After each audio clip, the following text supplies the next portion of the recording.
생명하고 지구과학 내용이라 또 언뜻 보면은 별로 안 어려울 수도 있는데 싫어하는 친구들은 또 여기도 으악 극도로 싫어하는 친구들도 많으니까 차근차근 한번 보도록 합시다. 288페이지. 288페이지.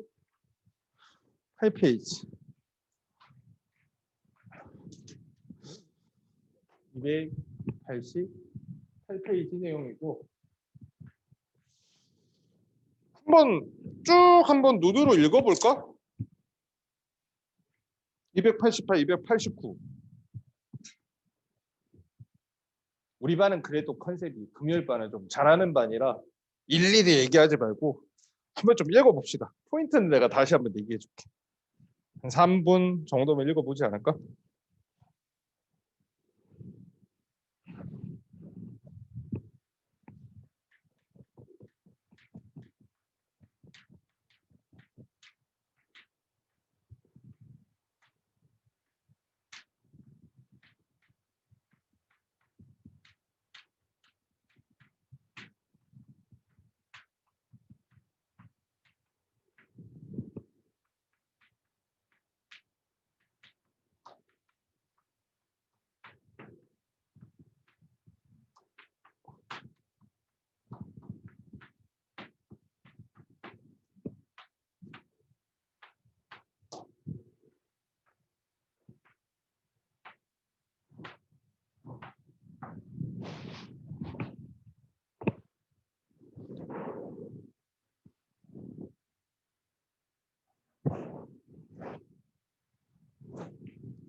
다 읽었어? 뭐 낯선 내용은 많이는 없죠. 뭐 혹은 처음 보는 내용이 있다 그래도 뭐 크게 어려운 내용은 없습니다. 일단 생태계는 생물과 그 생물을 둘러싸고 있는 환경까지 해서 이제 유기적으로 얽혀 있다라는 뜻에서 이제 생태계라고 얘기를 하는데 거기 생태계 보면은 생물적 요인하고 이제 비생물적 요인으로 이제 두 가지로 나뉘게 돼. 우리가 비생물적 요인이라면은 생물을 둘러싼 환경이죠, 환경. 환경적 요인으로 보면 5가지가 나와 있거든. 5가지가 딱 나와 있는데 일단 개수가 5개라는 걸 꼭 기억을 해둬야 돼. 그 5개가 뭔지를 어버버 하고 대충 보면 아는데요. 그러면 안 돼. 5가지가 딱딱딱딱딱 이렇게 나와야 되거든. 첫 번째 뭐예요? 여기 보면 빛, 그다음이 뭐? 물도 있고, 그렇죠? 물, 온도, 공기, 토양, 5가지.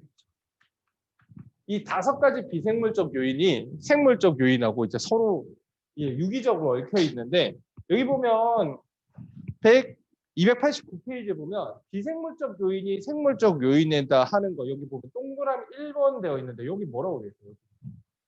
그렇지, 이게 작용.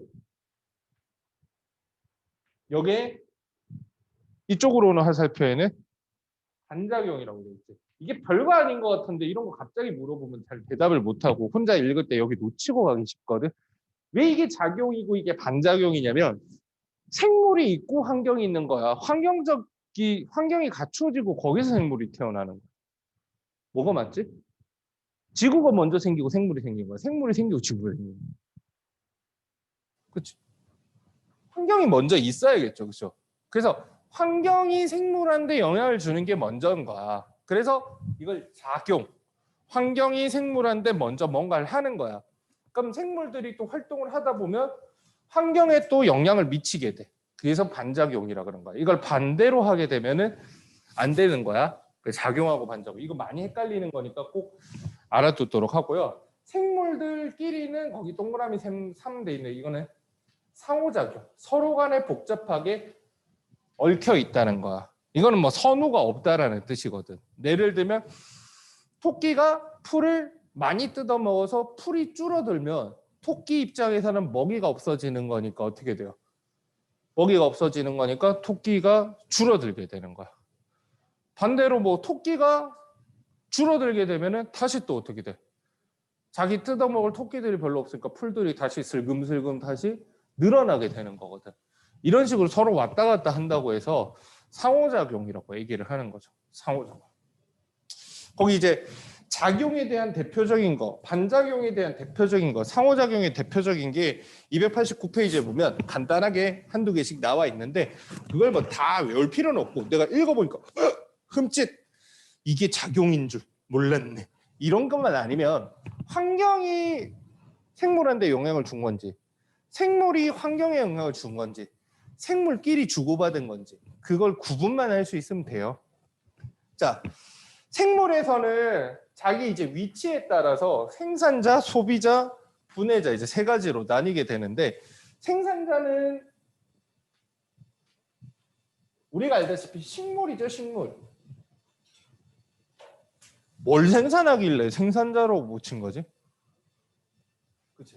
식물은 영양분을 광합성을 통해서 생산을 하죠. 영양분을 생산한다라고 돼 있는데 거기 보니까 뭐라 그래 됐어. 그냥 양분을 합성한다는 말 말고 더럽게 어려운 말로 좀 써놓은 게 있거든. 이게 통합과학 수준에서는 고등학교 1학년 수준에서는 말 어렵게 만들 때 많이 쓰는 말이니까 잘 봐주세요. 무기물을 이용을 해서 양분을 만든다라고 하는데 이걸 무기물을 유기물로 바꾸는 과정입니다. 그래서 막 예를 들어 여기 이제 빈칸에 A 이래놓고 A는 무기물을 유기물로 바꾼다 그러면 뭔 소리야? 이러지 말고 이 광합성을 통해서 양분을 만드는 과정이 무기물을 유기물로 바꾸는 과정이야. 이거 꼭 알아둬야 돼요.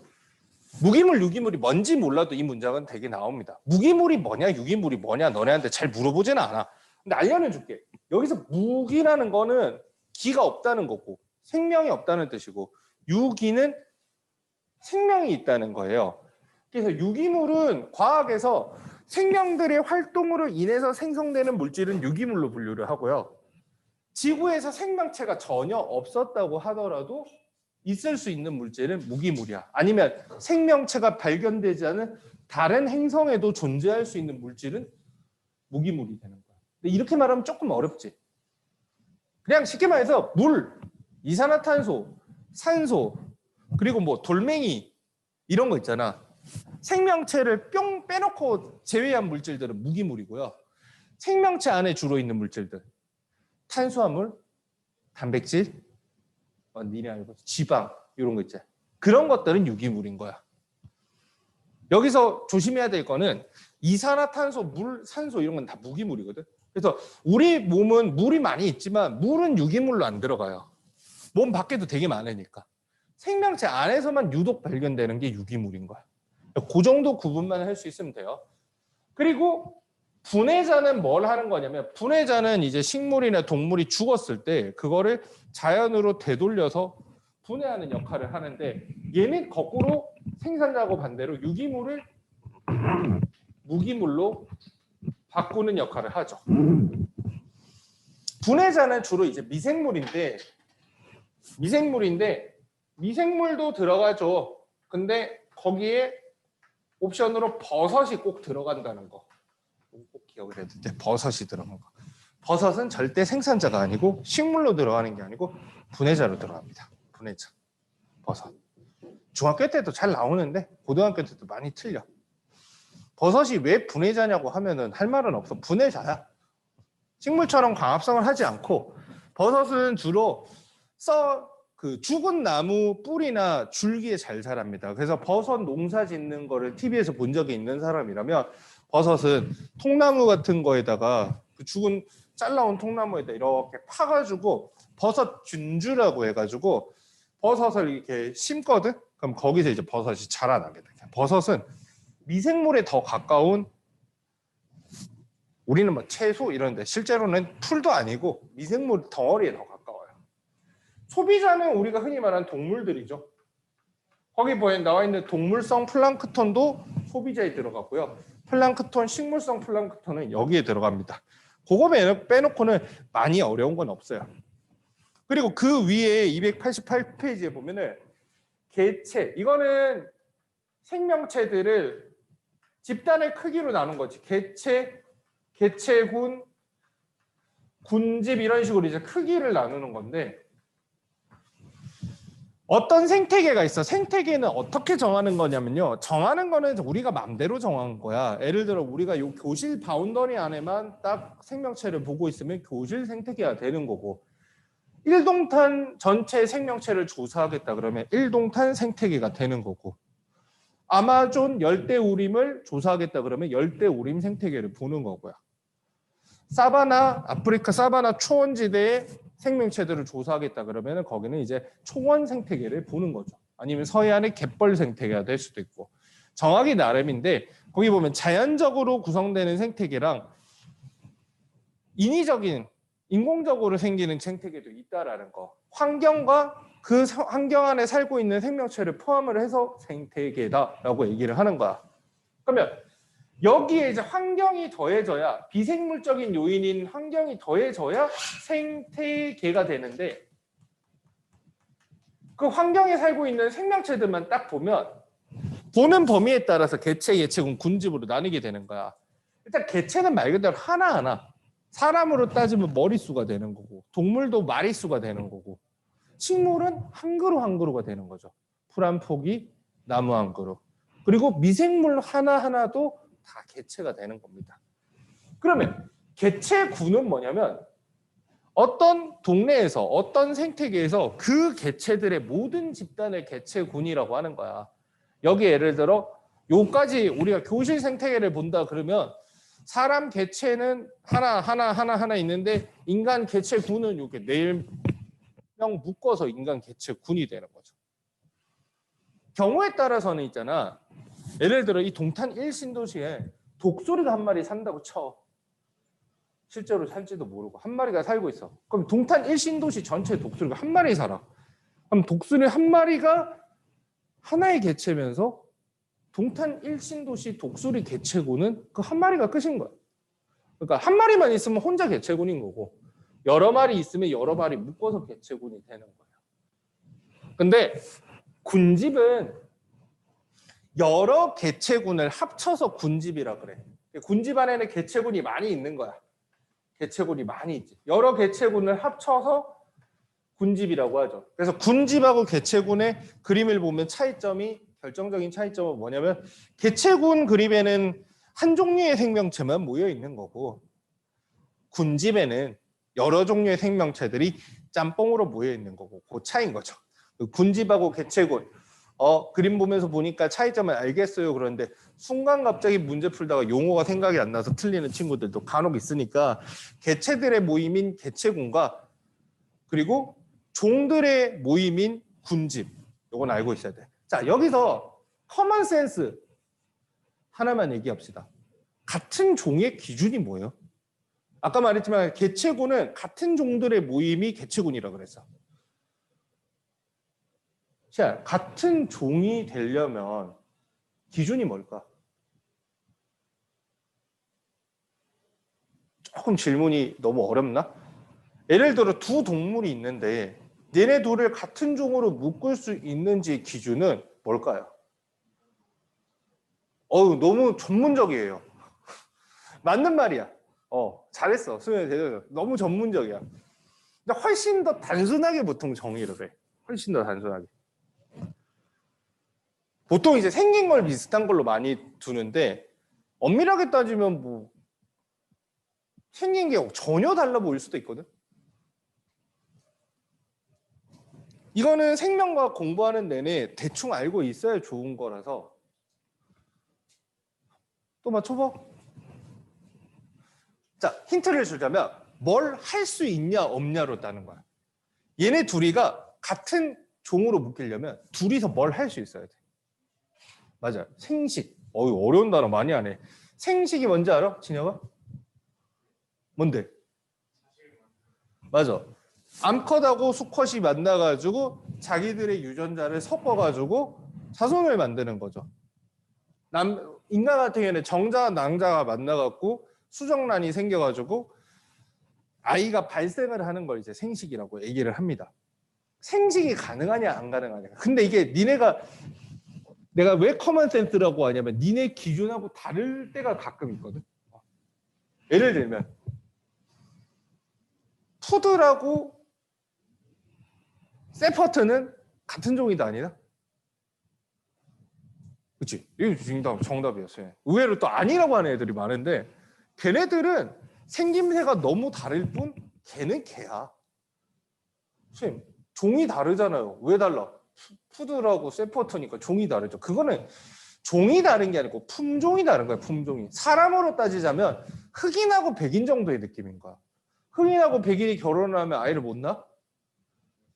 낳을 수 있지, 그치? 물론 이제 푸드라고 세퍼드는 신체적 격차가 나가지고 생식하기가 쉽지는 않겠지. 짝짓기 하기가 쉽지는 않겠지만 그게 물리적으로 힘든 거지 생물학적으로 불가능한 건 아니어서 푸들의 난자에 세퍼트의 정자를 만나게 하면 수정이 됩니다. 개하고 늑대는 같은 종일까요? 다른 종일까요? 개하고 늑대는 같은 종입니다. 교배가 잘 되고요. 자손도 잘 나옵니다. 그래서 이름은 다르게 붙여놨지만 생물학적으로 개하고 늑대는 완벽하게 같은 종이야. 완벽하게. 1도 다르지가 않아. 근데 먼 훗날 늑대의 무리들 중에서 사람들하고 친화력이 있고 다른 동물하고 친화력이 있는 애들은 사람들하고 살게 되고 다른 동물한테 적대적이고 친화력이 없는 애들은 자기들끼리 살게 되었다는 썰이 있어요. 근데 유전적으로 조사를 해보면 개하고 늑대는 아무런 유전적 차이가 거의 없고요. 그리고 교배도 잘 됩니다. 사자하고 호랑이는요? 같은 종일까요? 다른 종일까요? 그건 다른 종이에요. 좀 과학에 관심 있는 친구들이 사자하고 호랑이가 교배를 해가지고 라이거라고 하는 뭐 자손을 낳는다라는 거 어디서 주워 들은 거야. 근데 정확하게 말하면 사자하고 호랑이는 유전적으로 차이가 많이 크지는 않아가지고 불완전하게 교배가 되는 거야. 불완전하게.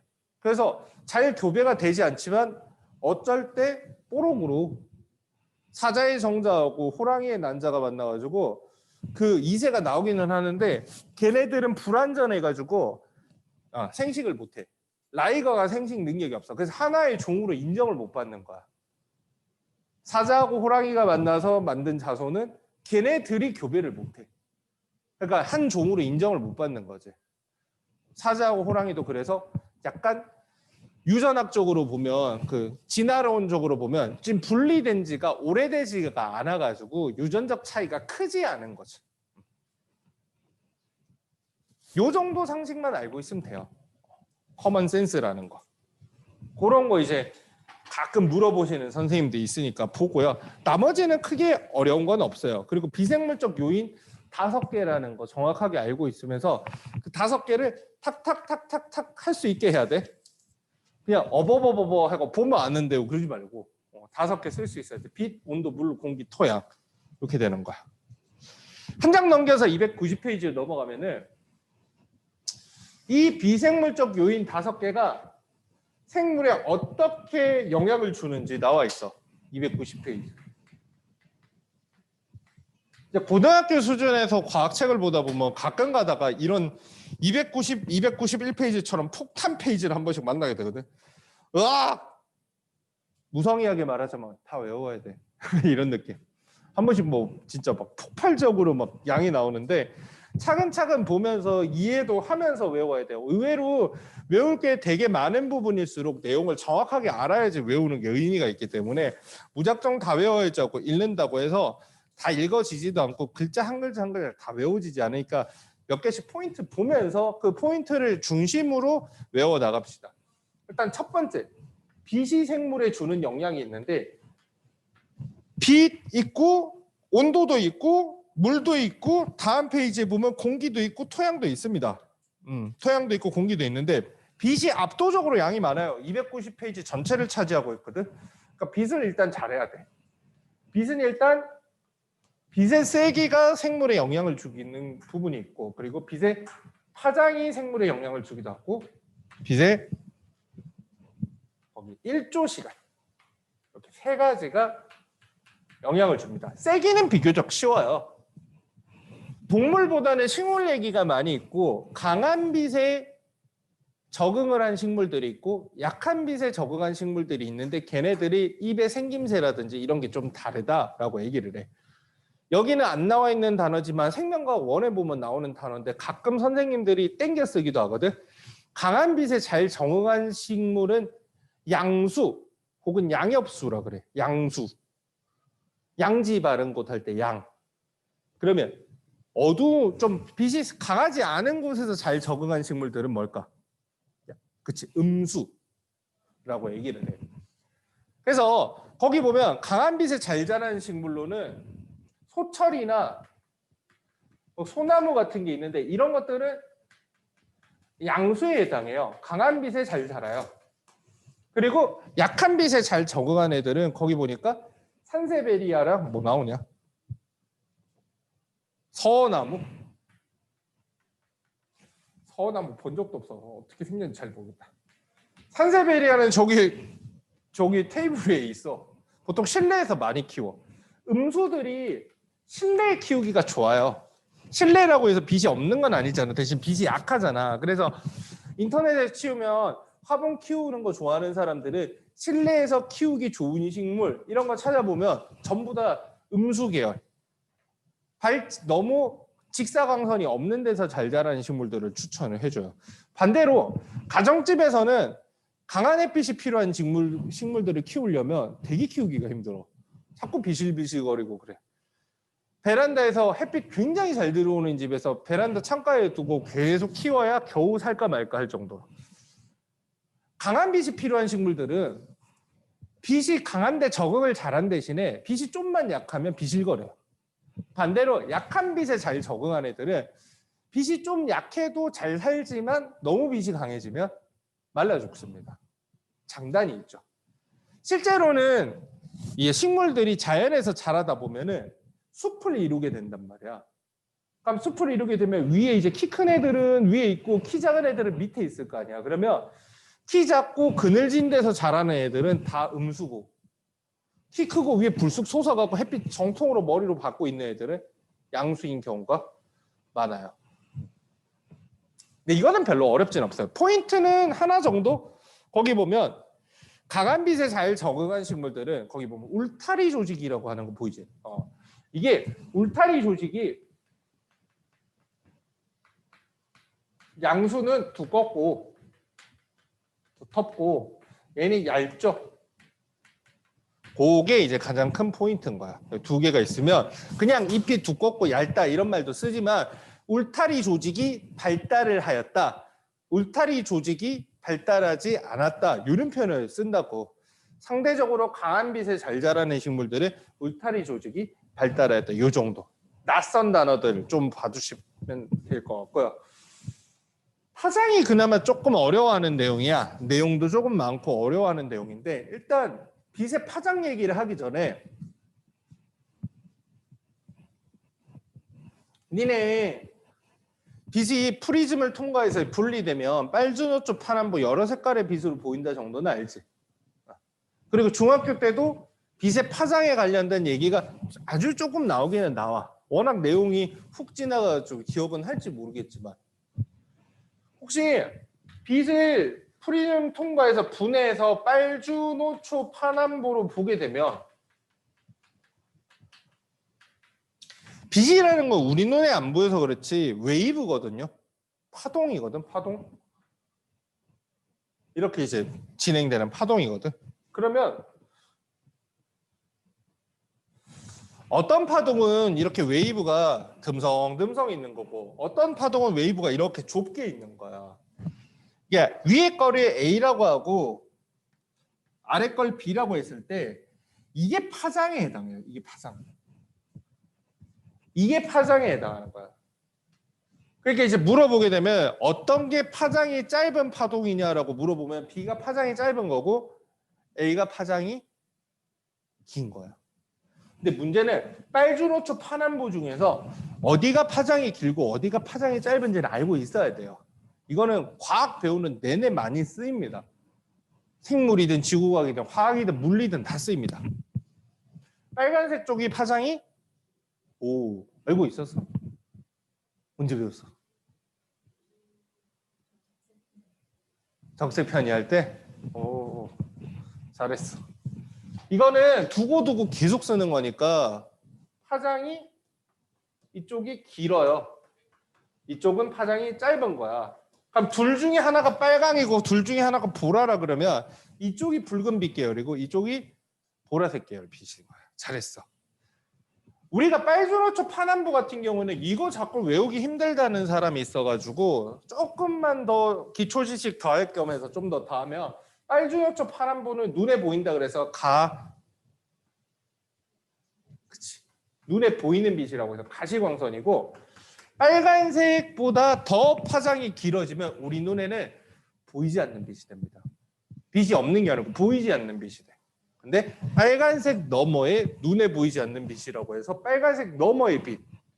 무슨 선이라고 하면 될까? 빨간색 너머 빛. 그치? 이쪽은 적외선이 되는 거야. 적외선. 보라색 너머에도 파장이 너무 짧아서 우리 눈에 보이지 않는 빛들이 있어요. 그거는 이제 보외선이 아니고 한자로 해서 보라색은 자색이거든. 자외선이야. 보라색을 자색이다라고 하는 경우가 많지가 않다 보니까 조금 낯선 단어죠. 오히려 영어가 더 익숙해, 자외선은. 혹시 자외선이 영어로 뭔지 알아? 네 들으면 알만한 단어. 자외선이 보라색 넘는다라는 뜻이거든. 울트라가 부합해. 울트라, 보라. 보라가 영어로 뭐지? 퍼플도 되는데 퍼플 말고 다른 거. 바이올렛. 울트라 바이올렛이라고 그래. 자외선. 들어본 단어 아닌 것 같은데. UV라 많이 그러지. UV. UV는 들어봤을 거야. UV. 뭔지는 잘 몰라도 UV 차단하네. UV 어쩌고 막 이런 말 들어봤을 거야. UV가 자외선의 영어로 써놓은 울트라 바이올렛의 약자야. 자, 여기서 하나 추가적으로 더 할게. 이렇게 파장이 긴 녀석들은 파장이 긴 빛이 있고 파장이 짧은 빛이 있어. 둘 중에서 이 두 빛이 앞으로 나가면 파동은 기본적으로 진동을 하거든요. 자, 파장이 긴 게 진동을 많이 할까요? 파장이 짧은 게 진동을 많이 할까? 누가 진동을 많이 해? A, B. 응? 그치? 파장이 짧은 B가 진동을 더 많이 해. 딱 봐도 이런 웨이브랑 이런 웨이브가 있으면 누가 진동 많이 할 것 같아? 이게 더 진동 많이 하겠지. 그치? 그래서 파장이 이쪽으로 갈수록 파장은 길어지는데 진동수는 커요. 반대로 이쪽으로 가게 되면 파장은 짧아지는데 진동수는 작아져요. 자, 그럼 여기서 하나만 더 물어보자. 진동수가 작은 빛이 있고 진동수가 큰 빛이 있어. 진동수가 작은 빛과 진동수가 큰 빛. 둘 중에서 둘의 에너지가 같지 않거든. 진동수 큰 빛과 진동수 작은 빛이 누가 에너지가 클 것 같아? 그래. 딱 봐도 힘들어 보이잖아. 진동을 많이 하려면 에너지가 많이 필요하다고. 그래서 이게 진동수가 큰 쪽은 에너지가 커요. 이쪽은 에너지가 작아요. 나올 때마다 설명을 해주겠지만 한 번 마스터하는 사람은 두고두고 많이 씁니다. 물리, 화학, 지구학, 생명 다 쓰는 거야. 굉장히 많이 쓰는 내용이니까 알아두세요. 자, 그러면 왠지 니네 적외선이 몸에 안 좋을 것 같아? 자외선이 몸에 안 좋을 것 같아? 자외선이 몸에 안 좋다는 거 대답 잘하더라고. 자외선, 이러지. 적외선 이런 사람 없잖아, 그치? 적외선 쪽은 에너지가, 이거 잘못 썼다. 요 반대로 썼다. 파장이 긴 쪽이 진동수가 말은 똑바로 해놓고 다 반대로 썼다. 미안. 여기가 파장이 짧은 게 진동수가 커고 에너지가 크다예요. 미안합니다. 자, 적외선 쪽은 진동수가 작고 에너지가 작기 때문에 이런 녀석들은 별로 뭐 우리 몸에 해롭거나 하지 않아요. 오히려 뭐 원적외선, 적외선 마사지 뭐 한의원 가면은 이렇게 빨간불 켜주잖아. 빨간불 가본 사람 알겠지만 침 맞고 나서 빨간불 켜주는데 그게 정확하게 말하면 빨간불을 켜주는 게 아니고 빨간불하고 요 근처 영역 빛을 비춰주는 거야. 그 적외선으로 열 치료하는 거야. 근데 이제 자외선 같은 거 쬐어주는 데는 없을 거야. 자외선 쬐어주면 위험해. 이거는 피부가 탄단 말이야. 일부러 몸을 태우는 뭐 사람도 있잖아. 뭐 헬스 해가지고 막 이렇게 막 육체미 하는 사람들 새까맣게 태울 때 그럴 때 일부러 자외선으로 몸으로 태우기는 하는데 기본적으로 자외선은 피부에 굉장히 안 좋죠. 그래서 이거는 세포를 죽이는 특성이 있기 때문에 살균 소독할 때 많이 쓴단 말이에요. 그래서 자외선 쪽에 에너지가 크기 때문에 여기가 진동수가 크고 파장이 짧다라는 이미지를 만들어 두면 보라색이 파장이 짧은 쪽이다 라고 외우는 방법도 있죠. 그렇지만 그냥 알아둬야 돼. 나올 때마다 알려줄 테니까 꼭 알아두세요. 이게 파장 관련, 빛의 파장 관련해서 다룰 때 기본적으로 알고 있어야 되는 내용입니다. 자, 거기서 보니까 어떻게 돼요? 바다의 깊이에 따라 해조류의 서식 분포가 다르다. 바다의 깊이에 따라 도달하는 빛의 파장이 다르기 때문이다 라고 돼 있는데 거기 보면 그래프가 이런 게 하나 나와. 이렇게 해가지고 빨간색이 이렇게 나오고 노란색이 이렇게 나오고 파란색이 이렇게 나오는 이런 그래프가 있는데 이 그래프는 볼 줄 알아? 이거는 깊이고요. 요 X축은 빛의 양인 거죠. 바다 깊이 안 들어갔을 때는 빨간빛, 파란빛, 노란빛이 다 100% 있다는 거고 이 정도 깊이 들어가면 어떻게 돼? 빨간빛은 여기보다는 이만큼 줄어들어서 빨간빛은 거의 없어졌고 노란빛은 줄어들긴 했지만 노란빛은 도달하고 있고 파란빛은 이만큼 줄어들었던 거야. 이 정도 깊이까지 가면 빨간빛은 전혀 없고 노란빛이 거의 줄어들면서 파란빛만 조금 간신히 닿는 정도가 되죠. 그럼 이 정도 깊이 되면 어떻게 돼? 이 아래로는 빛이 닿지 않는다고 보시면 돼요. 아주 맑은 바다라도 있잖아. 한 50m 좀 넘어가기 시작하면은 이제 바닷속이 깜깜해지기 시작합니다. 아주 맑은 바다 기준으로. 맑지 않으면 그 정도도 못 내려가겠죠. 대략적인 깊이니까 정확하게 외울 필요는 없어요. 근데 여기서 알고 있어야 되는 건 뭐냐면 상대적으로 파장이 긴 빨간빛이 투과력이 약한 거야. 이유는 여기 나와 있어요. 빨간빛이 에너지가 작기 때문에 물속 깊이 못 들어가는 거죠. 반대로 파란색, 보라색 계열의 빛들은 상대적으로 파장이 짧고 진동수가 커서 에너지가 크기 때문에 투과력이 좋아서 깊은 바다까지 들어가게 됩니다. 근데 이거 뭐 어쩌라고? 자, 여기서 또 배경 지식 하나 더 필요한데 우리가 보통 식물은 빛이 있어야 광합성을 하는데 식물은 무슨 색깔 빛을 좋아할까요? 가장 좋아하는 색깔 빛은? 빨주노초 파남보 다 흡수하기는 하는데 제일 좋아하는 색깔이 딱 있어요. 식물은. 노란색?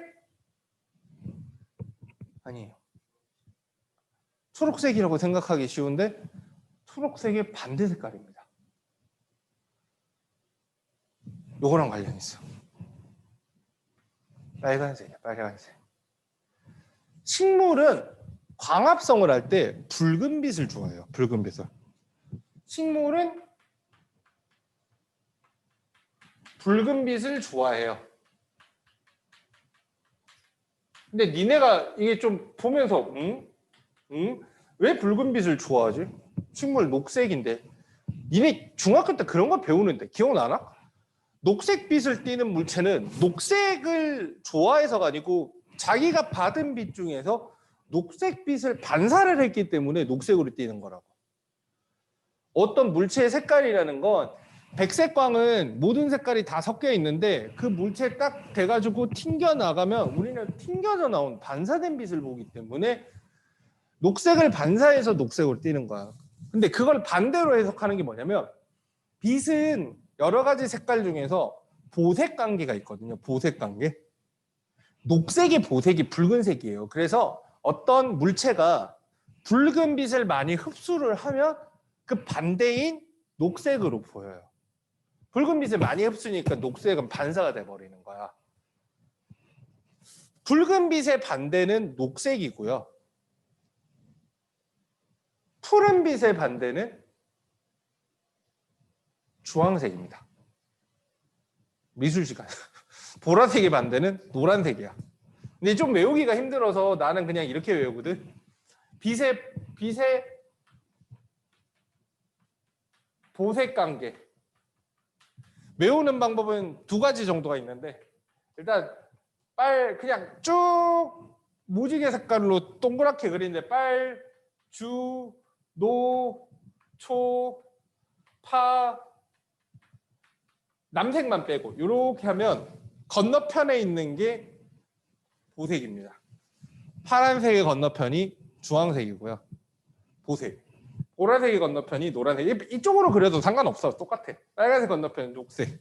아니면은 파주에 가면 보노보노 사는 거 알아?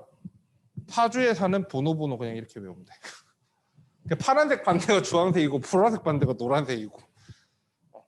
파주에 사는 보노보노가 빨리 초대, 빨리 초대, 빨리 초대 이렇게 되는 거야. 이렇게 외우는 방법도 있고. 빨주노 좀 남색 빼고 쭉 쓰면 이렇게 외우시는 거죠. 은근히 쓸 때가 있어. 은근히. 이게 빛의 보색 관계니까 알아두시고요. 자, 식물은 붉은 빛을 좋아해서 붉은 빛을 자꾸 흡수하니까 녹색을 띠는 거야. 니네 그거 들어봤어. 식물은 광합성을 하는데 식물 세포 안 어떤 장소에서 광합성이 일어나? 엽록체. 오, 맞았어. 그럼 엽록소는 뭐야? 이거 많이 질문하는데 엽록소는 뭐예요? 이러면서 질문 많이 하는데 엽록체는 뭐고 엽록소는 뭐지? 엽록체가 정답이에요. 정답. 엽록소는 엽록체 안에 들어있는 빛을 흡수하기 위해서 필요한 색소 이름이 엽록소예요. 그러니까 붉은 빛을 좋아하잖아. 붉은 빛을 흡수하는 색소가 엽록소야. 이건 언제 다시 나오냐면 생명과학 2에 가면 나와. 고3 때나 배우는 거니까 그냥 조금 아는 척 해보려고 한 거야. 엽록소나 엽록체에 있으면 엽록소는 색소의 이름이야. 근데 지상에 사는 식물들은 별일 없으면 대부분 다 녹색이죠. 그게 지구상에서 붉은 빛을 좋아해서 붉은 빛을 흡수해서 광합성을 하게 진화된 생명체가 식물이란 말이야. 엽록체를 다 가지고 있단 말이야. 걔네들 엽록소가 있기 때문에 녹색인 거야. 근데 조류도 비슷해요. 해조류, 바다에 사는 그 우리가 먹는 미역, 다시마 같은 애들 있잖아. 걔네들도 약간 식물의 원시적인 형태, 식물하고는 조금 달라요. 그래서 조류라고 불리는데 식물의 원시적인 형태라 걔네들도 광합성을 해. 스스로 양분을 만들어. 아까 전에 무기물을 유기물로 만드는 애들이야. 근데 걔네들도 얕은 바다에 있으면 붉은 빛을 받을 수가 있는 거야. 얕은 바다에 있으면. 그러니까 그냥 식물처럼 엽록체 가지고 있고 엽록소 가지고 있으면 돼. 그래서 녹색인 조류가 사는 거야. 여기는 그래서 녹조류가 살아요. 녹조류. 우리가 알고 있는 그 해조류 중에서 녹조류가 사는 거야. 근데 이거보다 깊은 바다에 들어가게 되면 붉은 빛이 거의 없기 때문에 이제 노란색을 흡수할 수 있는 보조색소가 들어있는 거야. 엽록소가 아닌 보조색소가. 그 색깔 때문에 엽록소 색소랑 그 색깔이랑 섞여가지고 갈색으로 보여. 우리 눈에는. 갈조류입니다. 갈조류. 마지막으로 더 깊이 들어가게 되면 푸른 빛을 흡수할 수 있는 보조색소가 있는데 푸른 빛하고 원래 가지고 있는 엽록소랑 색깔이 짬뽕이 돼가지고 우리 눈에는 붉게 보여요. 그래서 홍조류.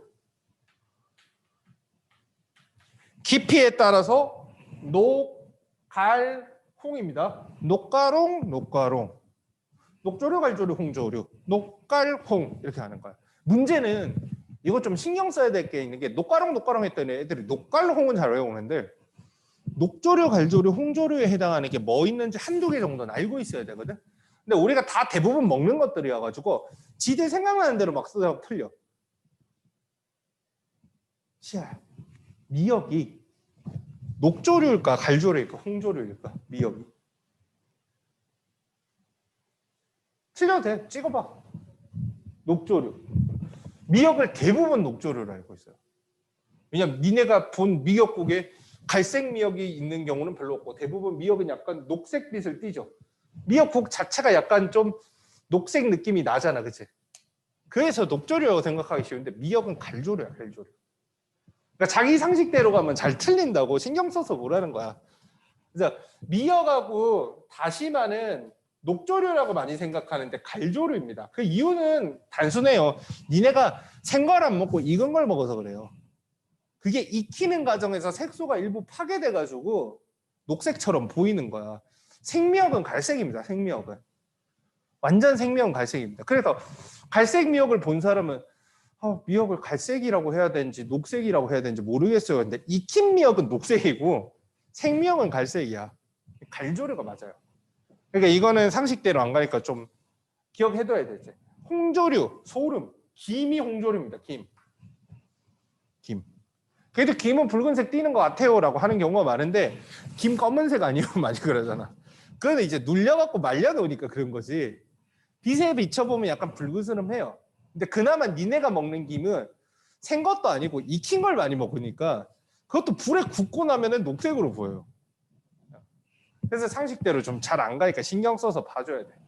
우뭇가사리도 있는데 우뭇가사리는 잘 안 나오니까 김이라도 우리 자주 먹는 거라도 정확하게 아세요. 그리고 녹조류의 대표는 요거 먹어봤어? 머리카락처럼 생겨갖고 파래 반찬. 먹어봤어? 안 먹어봤다는 사람들 있어. 시아 먹어봤어? 안 좋아하거나 안 먹어봤다는 사람. 매생이는 먹어봤어? 매생이도 안 먹어봤어? 이거 그럼 엄마한테 가서 파래 반찬 해달라고 하니까 별로 안 먹어보고 싶어? 미역 다시마랑 비슷한데 약간 실처럼 되게 가는 머리카락처럼 돼 있는 게 있어갖고 보통 새콤하게 해갖고 반찬으로 많이 먹는데 맛있어. 파래도 있고 여기 핵함이라고 하는 게 있는데 요 적어도 뭐 이렇게 좀 먹을거리들 있잖아. 그 정도는 알고 있어야 돼요. 그래서 결국에는 파장 관련해가지고 빛의 파장이 생물체에 영향을 준 거의 대표는 바닷속의 깊이에 따른 조류의 색깔 분포가 다릅니다. 이게 끝인 거야. 근데 이거를 정확하게 알아들으려면 이런 것도 좀 알고 이런 것도 좀 알아야 돼. 왜냐하면 이렇게 변형하기도 하거든. 거기 책에는 파장이 긴 적색광은 바닷속 깊이 못 들어가고 파장이 짧은 청색광은 바닷속 깊이 들어간다라고 돼 있어. 근데 그거를 말을 싹 바꾸는 거야. 파장이 긴 진동수가 작은 적색광은 이렇게 바꾼단 말이야. 파장이 짧은 청색광 대신에 진동수가 큰 청색광은 이렇게 바꾸면 맞는 말이죠. 근데 그거를 쓱 바꿨는데 못 알아보면 이제 틀리는 거야. 조심해야겠죠? 그리고 거기 적색광, 황색광, 청색광, 파장 나와 있는데 다행히 이건 안 해도 돼. 숫자는. 보통 가시광선이 우리가 볼 수 있는 영역이 한 400에서 800 나노미터 정도 사이 정도 되고요. 거기서 보통 이제 파장이 긴 붉은 빛이라 그러면 한 600에서 700 나노미터 정도 되고 보라색 빛, 파란색 빛 그러면 한 400에서 500 나노미터 정도 되기는 하는데 굳이 외울 필요는 없어요. 나중에 뭐 시간이 지나면 자연스럽게 알게 되는 거니까 요 정도만 알고 있으면 됩니다. 오해하면 안 되는 거는 하나 있죠. 홍조류는 푸른 빛만 흡수하는 게 아니에요. 푸른 빛도 붉은 빛도 흡수할 수 있게, 노란 빛도 흡수할 수 있게. 그래서 홍조류가 그걸 어떻게 되냐면 이렇게 산다 그러고 돼 있거든. 갈조류는 이렇게 살고 녹조류는 이렇게 산다고. 그러니까 홍조류는 깊은 바다에도 살 수 있는 녀석인 거지. 깊은 바다에만 살 수 있는 게 아니고. 아마도 지들끼리 싸우다가 아유 그럴 바에는 더 깊이 들어가서 살아야지 했거나 아니면 나중에 이제 유전 배우면 알게 되겠지만 진화 배우면 알게 되겠지만 돌연변이를 일으켰을 거예요. 아마 요 근처에서 지지고 볶고 싸우다가 노란빛을 흡수할 수 있는 돌연변이에 의해서 효소가 생긴 그런 색소가 생긴 애들은 더 깊은 바다로 내려가도 나 사는데 지장 없는데 라고 하면서 영역을 넓혀 나가기 시작을 한 거죠. 그 다음 1조 시간 나오거든. 1조 시간. 1조 시간. 1조 시간. 뜻부터 봅시다. 1조. 해가 조하고 있는 시간. 조가 뭐야? 떠 있는. 해가 떠 있는 시간. 그러니까 낮의 길이야, 낮의 길이. 낮의 길. 여러분도 알겠지만 밤낮의 길이는 1년 동안 일정하지 않습니다. 그죠? 밤이 길고 낮이 짧았다가 낮이 길고 밤이 짧기도 하고 왔다 갔다 하죠. 요즘 같은 겨울에는 낮이 짧죠. 해가 늦게 뜨고 일찍 집니다. 이제 여름이 되면 어떻게 돼요? 해가 일찍 뜨고 늦게 지죠. 얼마 전에 좀 지나가기는 했는데 1년 중에 밤이 제일 긴 날이 있어. 그 날이 뭐죠? 그날에 뭘 먹어? 그래, 팥죽을 먹어. 팥죽 먹는 날이 무슨 날이지? 동지. 동지 팥죽이라고 그러지. 동지. 이게 약간 미신이긴 한데 동지 날에 왜 팥죽을 먹냐? 귀신을 쫓는다고 하는데 왜 귀신이 하필 그날 온다고 생각하냐면 1년 동안 밤이 가장 긴 날이니까 음기가 가장 충만하고 귀신들이 그때 활동하기에 제일 좋다고 생각을 해서 그때 팥죽을 먹었다고 해요. 근데 뭐 팥죽을 먹는 거는 비과학적일지 몰라도 그날이 밤이 제일 기니까 귀신이 올 거라고 생각하는 거는 어떻게 보면 과학적인 부분도 있죠. 밤이 제일 길다라고 생각하는 거. 반대로 낮이 제일 긴 날은 동지가 아닌 동지의 반대말. 하지. 동지, 동이 겨울 동자잖아. 그거를 여름으로 바꾸면 돼. 하지. 그러면 여름에는 낮이 제일 긴 날이 있어. 그게 하지. 겨울에는 낮이 제일 짧고 밤이 제일 긴 날이 있어. 그게 동지야. 그러면 봄, 가을에는 밤낮의 길이가 똑같은 날이 있어. 그게 언제일까요? 그것도 부르는 명칭이 있거든. 안 들어본 사람이 많아서 선생님이 얘기해 줄게. 다른 반에도 아무도 답을 못 들어보고. 춘분, 추분이라 그럽니다. 춘분, 추분. 좀 안 들어봤을 수는 있어. 근데 뭐 뉴스를 많이 보면 보통 아는데 일기예보 많이 본 사람, 요즘은 일기예보를 어플로 떠 있는 기온하고 날씨만 보지 일기예보 언니가 나와가지고 기상캐스터 나왔고 오늘은 어쩌고 저쩌고 내일은 어쩌고 저쩌고 춘분입니다. 낮과 밤의 길이가 똑같은 춘분입니다. 오늘은 밤의 길이가 가장 큰 동지지요. 뭐 이런 얘기를 한 번도 이래가 안 들어봐서 그래. 우리 때 많이 들었는데 이런 거 어플 없고 인터넷 없고 할 때는 내일 옷을 얇게 입어야 되나 두껍게 입어야 되나 보려면 우산을 들고 가야 되나 말아야 되냐 그러려면 그 전날 밤에 뉴스를 무조건 봐야 돼. 내가 안 보면 엄마라도 봐야 돼. 집에서 아무라도 봐야 돼. 안 그러면 다음날 날씨를 몰라. 특히 내가 놀러 갈 거면 내가 봐야 돼. 내가 놀러 갈 건데 엄마가 안 봐주면 끝이잖아. 우선 선생님 어렸을 때는 애들도 밤에 뉴스를 봐. 근데 뉴스를 보는 게 김영삼이 어쩌고 노태우가 어쩌고 그거 보려고 보는 게 아니고 제일 끝에 가면은 이쁜 기상캐스터 언니가 나와서 내일 날씨를 알려주거든. 비가 오는지 안 오는지 알아야 될 거 아니야, 그치? 그때 이제 그런 말들을 많이 해요. 일반 상식으로 얘기해 준 거예요. 근데 방금 내가 말한 것 중에서 뭐 그러니까 동지, 하지 정도는 알고 있는 게 좋고요. 춘분, 추분 그런 것도 알고 있는 게 좋은데 그것보다 중요한 건 겨울에는 낮의 길이가 최소였다가, 그치? 이제 겨울에서 이제 봄으로 넘어갈 때 어떻게 돼? 낮의 길이가 점점 길어지죠. 그러다가 여름이 되면 낮의 길이가 최대가 되고 다시 이제 여름에서 가을로 넘어갈 때는 어떻게 돼? 낮의 길이가 다시 짧아지기 시작을 하고요. 가을에서 겨울이 되면 낮의 길이가 확 짧아진 게 느껴지죠. 니네도 보통 이제 여름이 다 갔다 느낄 때 기온도 느끼지만 이제 7시밖에 안 됐는데 어둑어둑하네 생각하면 아 이제 가을이 오고 있구나 이 정도 느낌을 받는단 말이야. 선생님이 예전에 학교에서 근무할 때 진짜 겨울이구나 느꼈을 때가 뭐냐면 학교에서 선생님들이 니네 보통 9시 등교하는데 경기도는 9시 등교하는데 서울은 8시 등교거든. 그럼 선생님들은 그거보다 더 빨리 학교에 가 있어야 되니까 7시 한 40분 정도까지 가 있어야 되거든. 30분, 40분.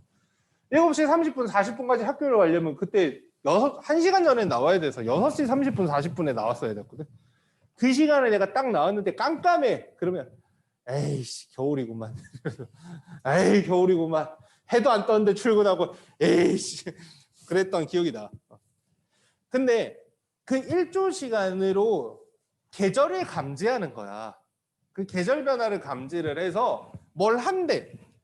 오른쪽 게 조금 더 잘 나오니까 볼까요? 장일식물하고 단일식물이 나옵니다. 장일식물하고 단일식물. 장일식물 1이 해 일자죠. 그러니까 해가 길 때 뭘 한대. 단일식물은 해가 짧을 때 뭘 한다는 거야. 뭘 한대? 뭐 한대 거기? 아, 그렇지. 꽃이 핍니다. 개화를 한다는 거죠. 이 개화 시기가 해가 길어지는 봄, 여름에 꽃이 피는 식물들은 장일식물이고요. 해가 짧아지는 가을에 꽃이 피거나 겨울에 꽃이 피는 식물들은 단일식물이라고 하는 거예요. 봄에 피는 꽃 많은데 굳이 책에는 맨날 어려운 거 나와 있어. 그냥 진달래, 개나리 하면 되는데 봄꽃, 진달래, 개나리, 벚꽃 하면 되는데 꼭 붓꽃하고 시금치 나와 있거든. 그거 말고 니네 알고 있는 기본적인 봄꽃은 탑재하세요. 이 정도는 알죠? 진달래, 개나리, 벚꽃 봄에 핍니다. 가을 것은 오히려 익숙할 거예요. 코스모스 많이 들어봤을 텐데 코스모스 가을에 피는지 모르는 사람도 가끔 있긴 하던데 코스모스 길 가다 보면 조그맣게 해서 요렇게 생긴 거야. 잎이 약간 이렇게 이래서 살랑살랑살랑하고 대도 엄청 가늘고 보통 뭐 흰색, 보라색, 빨간색 이런 것들이 길가에 이렇게 쪼르륵 서 있으면 이게 코스모스거든. 코스모스 대표적인 가을 꽃이고요. 국화도 가을 꽃입니다. 국화. 물론 요새는 국화를 어디다 많이 쓰냐면 상갓집에 가면은 조문할 때 명복을 빕니다 하면서 이제 국화를 얹어 놓는 경우가 많은데 뭐 사람이 가을에만 죽을 수는 없으니까 사시사철 죽으니까 국화가 사시사철 나오고 그러다 보니까 아예 계절 감각이 니네가 없어질 수도 있는데 국화랑 코스모스는 대표적인 가을꽃이니까 알아두세요. 근데 여기서 중요한 포인트가 하나 있어. 계절 감지라는 게 뭐 저거야 그냥 외우면 되는데 이거는 헷갈리는 포인트야. 시험 칠 때. 우리가 해가 짧아지는 걸 보면서 낮이 짧아지는 걸 보면서 아 가을이 오고 겨울이 오는구나 또 느끼지만 그냥 아씨 이제는 반팔티만 입고 못 다니겠네. 긴팔 입어야겠네. 얇은 거라도 하나 밖에다가 외투를 입어야겠네. 온도를 가지고도 날씨 계절 변하는 거 알잖아, 그치? 근데 이건 거야. 코스모스가 꽃 피는 시기는 단일 식물, 일조 시간하고 관련이 있다는 건 온도에 대한 영향보다는 일조 시간이 영향이 더 크다라는 거야. 당연히 실험을 해보죠, 실험을. 가만히 해 뜨는 시간은 그대로 해놓고 24시간 중에 열 몇 시간 해 뜨게 해놓고 낮을 길게 해놓고 온도만 쓱 내려보는 거야. 그래서 국화가 피는지 안 피는지 봤더니 온도는 별 상관없더라 이거야. 오히려 해를 하루 종일 비춰주지 말고 해 비춰주는 시간을 확 짧게 해주면 그때서야 꽃이 피는 거야. 이거를 실험을 하고 왜 조절을 하냐면 우리가 사시사철 꽃집에서 꽃을 살 수 있는 이유는 꽃 농장에서 꽃을 키운단 말이에요. 근데 꽃은 니네가 알다시피 꽃이 피고 나면은 식물은 조금 있으면 꽃이 지고 식물이 죽어버리는 경우가 많아.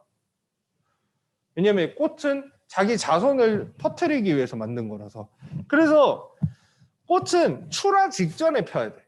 사람들한테 팔기 직전에. 그거를 이제 조절을 하는 거야. 이런 단일 식물 같은 경우에는 출시 직전에다가 그걸 맞춰가지고 해를 조절해주지. 평소에는 24시간 중에서 램프를 이용을 해가지고 한 12시간 이상씩 햇빛을 받고 있는 환경을 만들어줘야 돼.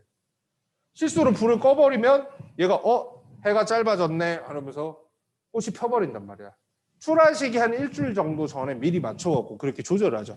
반대로 장애인 식물들은 반대야. 해를 너무 오래 비춰주면 꽃을 펴버리니까 그 비닐하우스에 넣고 검은색으로 다 칠해가지고 해놓은 다음에 해를 하루 중에 많이 안 비춰주는 거지. 그러면은 얘네들은 해를 조금 많이 비춰주면 그때서야 꽃이 피기 시작을 하는 거야. 근데 이게 왜 짜증나냐면 온도에 대한 영향이 아니고 일조 시간에 대한 영향인데, 반대로 오른쪽에 보면 291페이지에 보면 온도의 영향을 받아서 벌어지는 일도 있단 말이야. 근데 그게 니네 상식적으로 봤을 때 구분이 잘 안 가요. 가을이 되면 국화가 또 피고 가을이 되면 단풍도 드는데, 거기 보면은 단풍이 드는 거는 온도의 영향이고 국화가 피는 거는 빛의 일조 시간, 빛의 영향이란 말이야. 그러니까 이런 게 좀 헷갈리는 포인트 중에 하나야. 그래서 빛의 일조 시간하고 관련이 있는 거랑 온도랑 관련이 있는 거랑 연결해가지고 구분 대조해가면서 기억을 해둬야 돼요. 일단 단일식물, 장일식물 그렇고요. 거기 보니까 동물들의 생식, 요거는 일조 시간만 관련이 있어요. 새들이 알을 낳는 거랑 거기 보니까 송어, 노루 같은 것들이 번식을 하는 시기는 일조 시간하고 100% 관련이 있습니다.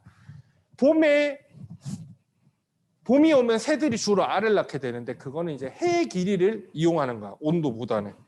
그리고 거기 보면 동물의 온도. 이게 좀 조심해야 돼. 동물들의 행동이라고 해가지고 나와 있는데 거기에 보면 곤충은 늦여름과 가을에 낮의 길이가 짧아지면 겨울잠을 자고 낮의 길이가 다시 길어지면 활동을 한대. 의외지만 곤충들도 겨울잠을 잔대요. 근데 니네 알 수 있어. 겨울 되면 벌레들이 별로 없어. 걔네들이 다 어디 땅 속에서 겨울잠 자고 있는 거예요.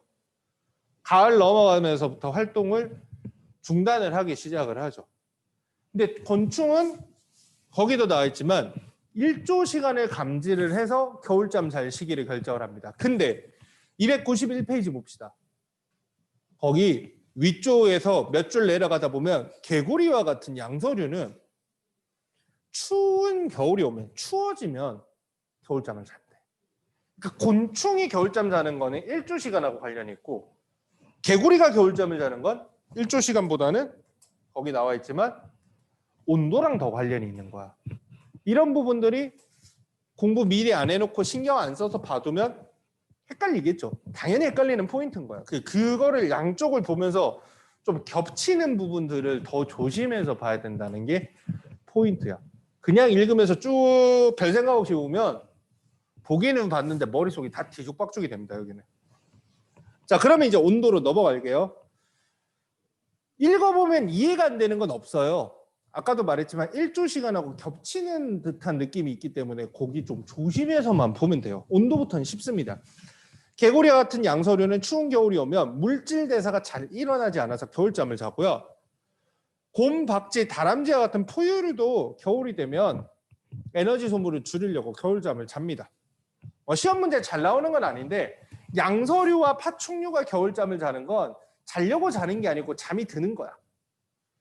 온도가 낮아지니까 변온동물 특성상 외부 온도가 떨어지면 체온도 떨어지면서 활동이 하고 멈춰버리는 거고, 포유류 같은 경우에는 정온 동물이기 때문에 체온이 일정하게 유지되기 때문에 겨울이라고 해서 체온이 떨어지지 않아요. 그래서 겨울잠을 잘 필요는 없어. 그래도 자는 이유는 겨울에 나가면 먹을 것도 없고 그러니까 이불 밖은 위험해하고 니는 그냥 가만히 있는 거야. 그냥 그 곰에 대한 오해 중에 하나야. 겨울 내내 잔다고. 실제로는 되게 많이 자는데 자다가 똥 마려우면 일어나서 똥도 싸고 배고프면 뭐도 주워 먹고 해요. 심지어는 도저히 못 참겠다고 배고프면 밖에 나오기도 해. 나와서 뭐라도 좀 먹고 자려고 나오기도 해. 근데 이제 잠을 억지로 자는 거죠. 움직이면 에너지 소모가 늘어나니까. 뭐 그 차이는 있다는 거. 나머지는 뭐 그냥 쭉 보면 돼.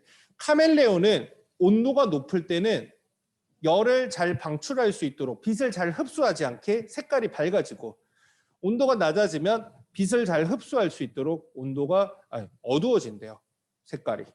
그리고 뭐 그 밑에 기러기와 같은 철새들의 이동은 온도의 영향입니다. 웃기는 건 새들이 알을 낳는 거는 아까도 봤지만 일조 시간 영향이고, 새들이 날아다니고 자기 살 곳을 이동하는 건 온도 탓인 거야. 이런 게 헷갈리는 거죠. 여우, 거기는 어려운 건 아닌데 그냥 정리상 한번 볼게요. 여우나 곰이나 이런 애들은 사는 서식지가 굉장히 넓어요.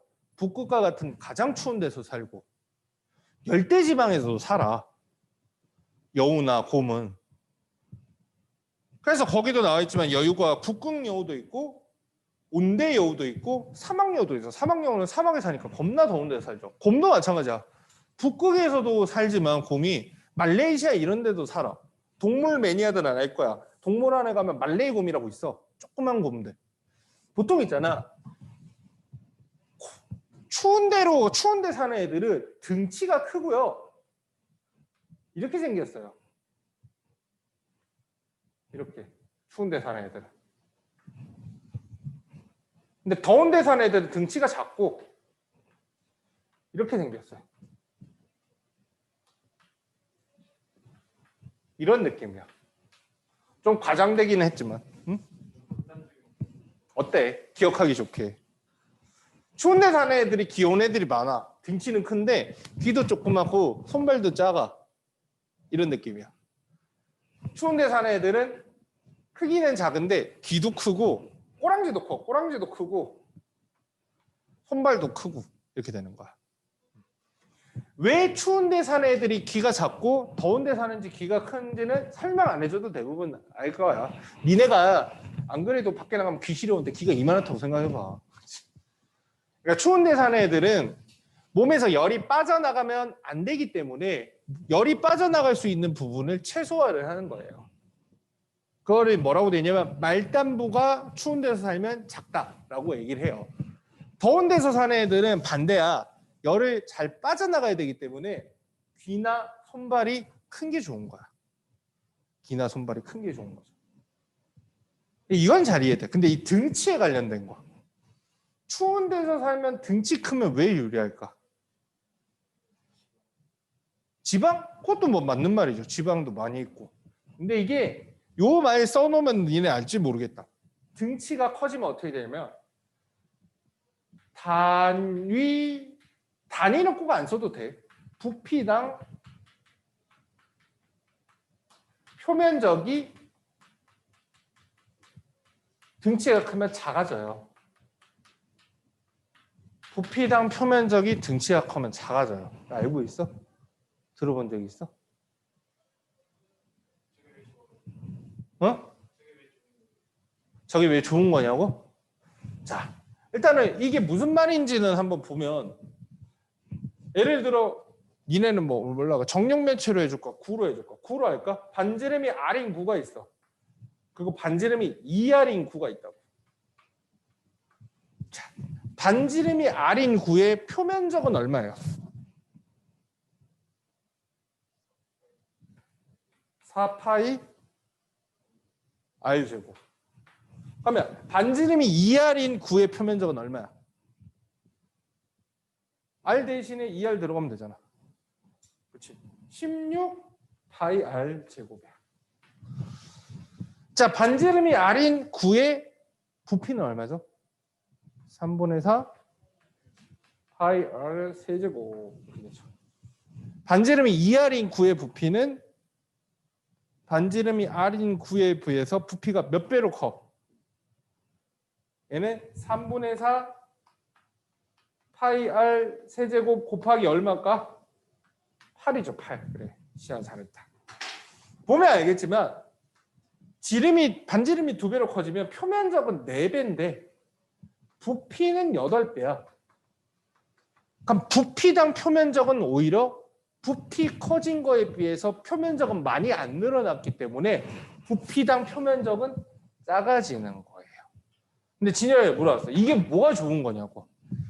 우리 몸에서 이제 열을 발생시키는 거는 몸 안에 있는 세포들이 발생시키는 거야. 그치? 몸에 이제 세포들이 많으면 열을 많이 만들 수 있거든. 근데 표면을 통해서 열이 빠져나간단 말이야. 추운 지방에는. 그치?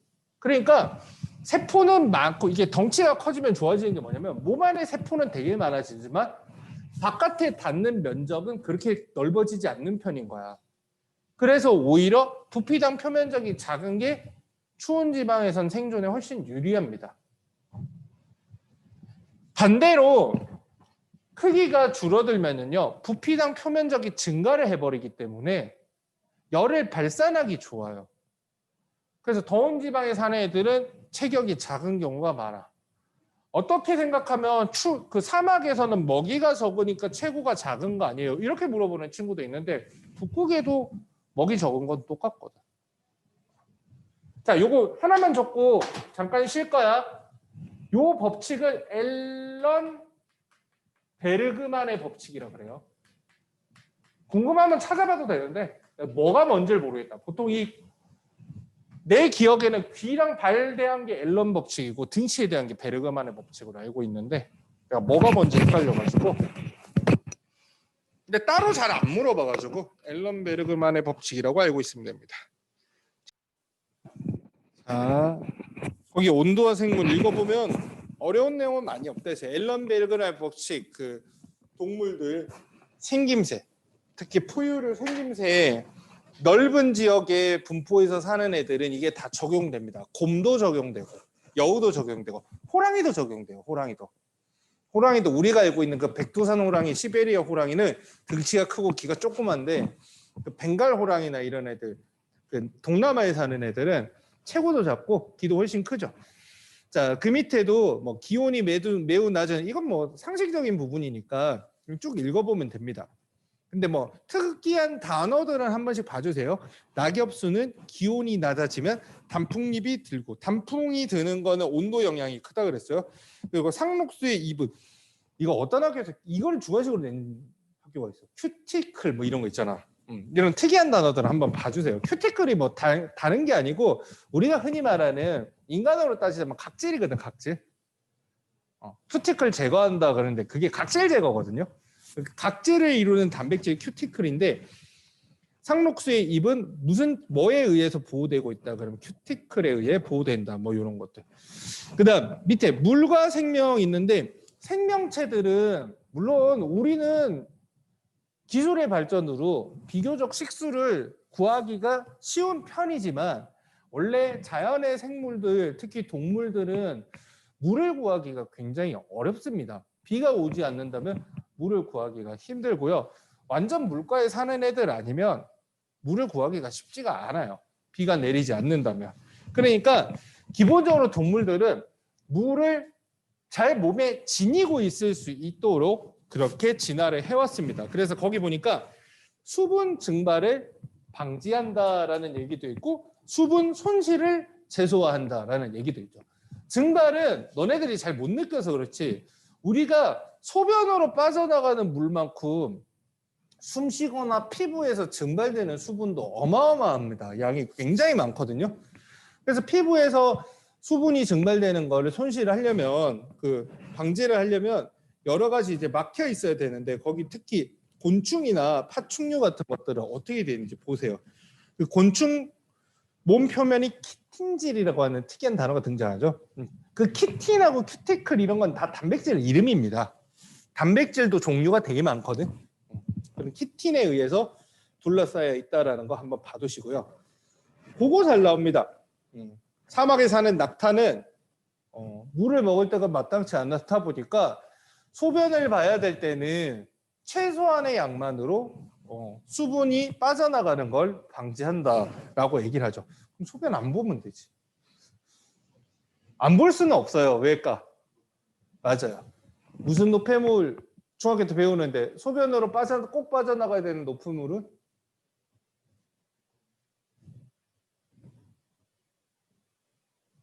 배설기에서 뭘 걸러서 소변으로 내보내죠? 요소. 그거 고등학교 과정에서도 알고 있어야 돼요. 요소를 걸러서 배출하기 때문에 그 요소가 몸 안에 쌓이면 안 돼서 배출을 해야 됩니다. 요 정도 하고 넘어가면 돼요. 넘어가서 292페이지. 식물들 같은 경우에는 사는 환경에 따라서 구조가 다르다 그랬는데 우리가 아는 일반 식물은 뭐 얘기할 거 없죠. 육상식물이라고 하고요. 물 위에서 사는 수생식물과 건조한 지역에 사는 건생식물은 조금 특이한 구조를 띠고 있습니다. 수생식물 같은 경우에는 물이 뭐 사방이 물인데 뭐 굳이 뭐 뿌리를 막 뻗어가지고 물 찾으러 갈 필요 없어요. 일반적인 육상식물은 뿌리가 생각보다 굉장히 깊숙하게 뻗게 되거든. 수분을 찾아서 땅 밑으로. 근데 수생식물은 뿌리가 발달할 필요가 없어. 심지어는 관다발 조직도 발달할 필요가 없어. 관다발 조직은 뭐냐면 니네 중학교 때 물관체관 배웠죠. 그 줄기에 보면 물관체관이었고 물이 이동하는 양분이 이동하는 통로를 관다발 조직이라고 하는데 그게 뭐 굳이 발달 안 해도 되고 온몸으로 흡수하면 되니까 물에 떠 있으니까 굳이 뿌리에서 흡수해서 운반할 필요가 없고 운반을 하더라도 찔끔찔끔 운반해도 되니까 워낙 많이 흡수하니까. 그리고 거기 통기 조직은 공기가 통할 수 있는 그런 부분이 있어가지고 물 위에 떠서도 살 수 있게 그렇게 돼 있는 거죠. 대표적인 거는 거기 수련이라고 부르는 연꽃, 연. 연이라고 하는 식물의 꽃이 연꽃이고요. 그 뿌리가 연근이죠, 연근. 먹는 거. 그다음 거기 건조한 지역은 건생식물인데 저수 조직 이런 거 말 잘 나옵니다. 저수지 알죠? 물을 저장할 수 있게 안에 물이 잔뜩 머금고 있는 거야. 그래서 이제 사막에서 이제 수분이 부족하면 선인장 같은 거 만나면 선인장을 잘라가지고 쭉 하고 빨아먹으면 이제 수분 보충이 될 수 있게 되죠. 근데 선인장은 그 가시가 있는데 가시가 식물의 잎에 해당한데요. 잎이 가시 형태로 진화했다라고 하는데 워낙 햇빛이 강한 데 살다 보니까 광합성을 열심히 할 필요는 없는 거야. 조금만 해도 돼. 햇빛이 워낙 강하니까. 필요할 때 조금씩만 하면 돼. 그래서 잎이 일단 클 필요가 없었고 그래서 잎이 가늘어진 거고 근데 딱딱해지고 뾰족해지기까지 한 거는 아무래도 동물이나 이런 데 뜯어 먹히지 않으려고 진화한 거겠죠. 어찌됐거나 잎이 작아져 버린 건 건조한 환경에서 적응을 한 거라고 봅니다. 그다음 밑에 토양과 생물, 뭐 두더지나 거기 보면 지렁이가 살고 뭐 어쩌고 저쩌고 나오는데 니네가 보통 토양이라 그러면 정의를 잘 모르는 경우가 있는데 그냥 땅은 토양이다 이게 아니야. 땅이면 땅이라고 써 있겠지. 땅이 있잖아요. 밑에 지구 그 아래쪽에 깊숙하게 파고 들어가면 딱딱한 부분이 있으면 그건 그냥 돌멩이에요. 돌멩이. 토양은 여러분들이 흔히 말해서 돌멩이 위에 포슬포슬하게 만져서 퍼가지고 이렇게 떠낼 수 있는 흙을 토양이라고 하는 거야. 이게 포슬포슬해야지 식물들이 자라기가 좋은 거야. 이게 너무 단단하면 어떻게 되냐면 씨앗이 뿌리를 내릴 수가 없고 공기가 통하지 않으면 그 토양 안에 들어있는 유기물들, 흔히 말하는 낙엽이나 뭐 이런 나뭇가지들 이런 것들이 썩지를 않아가지고 이게 통기성이 좀 있어야 돼요. 그래서 지렁이나 두더지가 돌아다니면 그 통기성이 있는 토양이 만들어지기 때문에 식물이 살기에 훨씬 좋은 환경이 되죠. 우리가 농작물을 키울 때는 일부러 봄 되면 밭을 갈아. 그 밭 가는 게 뭐 하는 거냐면 이게 겨울 동안 땅이 딱딱해져 있거든. 거기다가 씨를 아무리 뿌려봐야 제대로 뿌리도 못 내려. 그거를 부시고 해가지고 땅을 포슬포슬하게 만들어주는 거죠. 자연에서는 갈아주는 사람이 없으니까 그거를 이제 두더지랑 지렁이가 한다는 거야.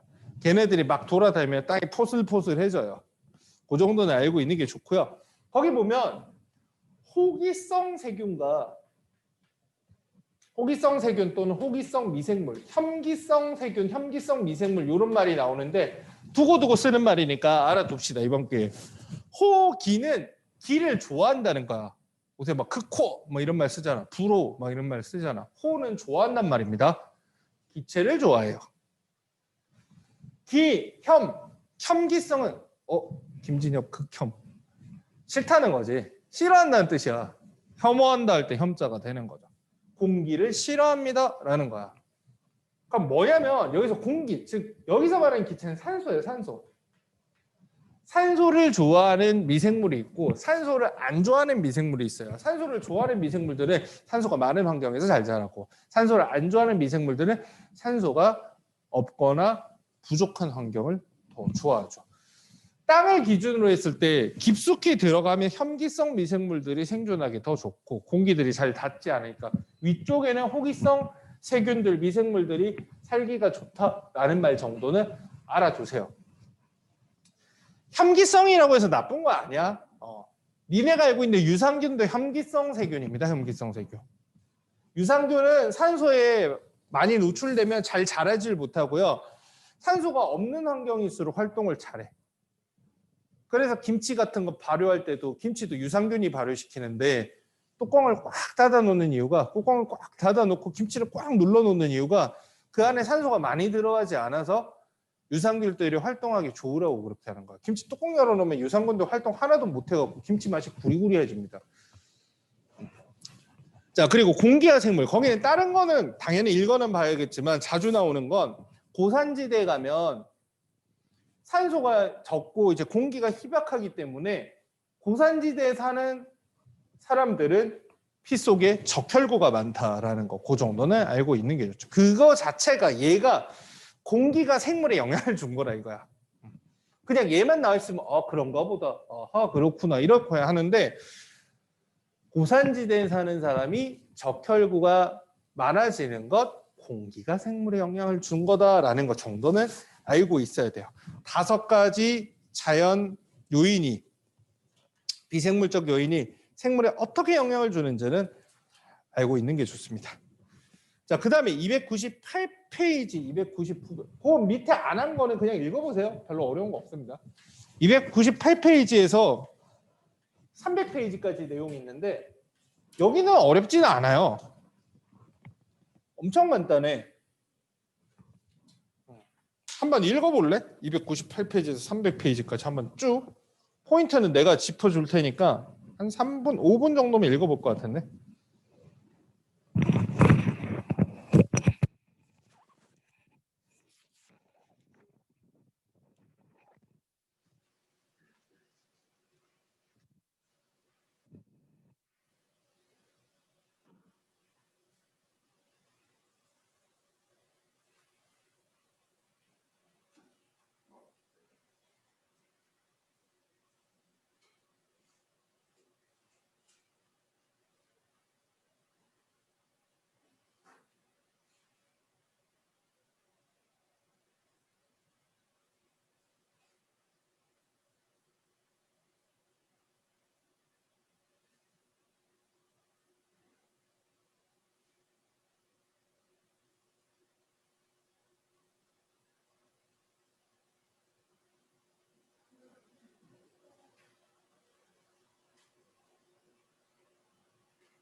오, 시작 빠르네.